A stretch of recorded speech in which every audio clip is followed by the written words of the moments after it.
এই দেখুন এখানে আমি শুটকি মাছ দুই রকমের নিয়েছি, লটকা শুটকি আর চাপা শুটকি।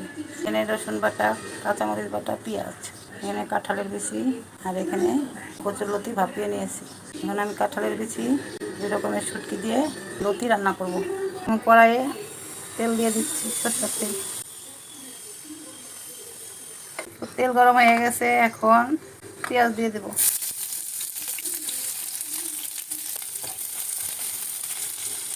পেঁয়াজের সঙ্গে মাছগুলো ভেজে নিব।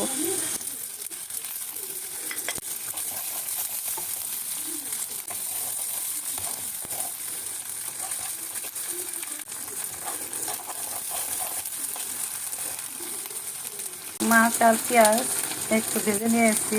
এখন কাঁচামরিচ বাটা আর রসুন দিয়ে দেবো। মরিচ থেতো করে নিয়েছি আর রসুন বেটে নিয়েছি।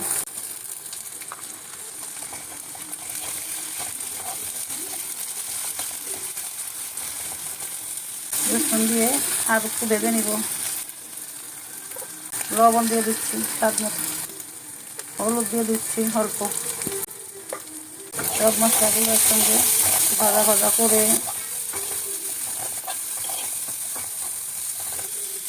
জল দিয়ে কষিয়ে নেব।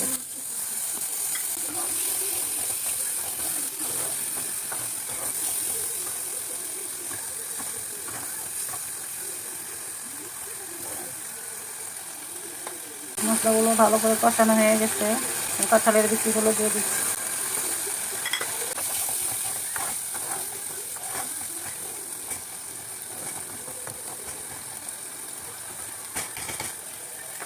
একটু জল দিয়ে কাঁঠালের বিচিগুলো সিদ্ধ হওয়া পর্যন্ত রান্না করব। এখন এর উপর দিয়ে লতিগুলিও দিয়ে দিচ্ছি। উপর থেকে লতিগুলি দিয়ে দিলাম, নিচ থেকে কাঁঠালের বিচিগুলো সিদ্ধ হয়ে যাবে। এখন একটু ঢেকে দিব। দেখুন এই দেখুন হয়ে গেছে আমার কাঁঠালের বিচি আর শুটকি দিয়ে কচুরলতি রান্না।